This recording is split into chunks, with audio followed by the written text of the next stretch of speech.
more electric ukulele lessons.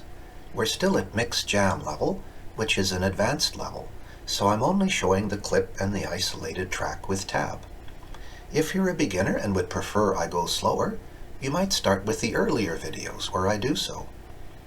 E-Uke is not for perfectionists or purists.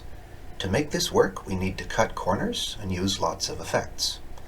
But to me, that challenge is part of the fun, and part of what makes this unique from just playing a guitar. So for gear, I'm using a Clearwater tenor uke, also called a Vorsen, with a compressor, octave pedal, pitch shifter, and zoom. Next up is the patch and tab, and you can screen cap them if it helps. Tune up and let's play.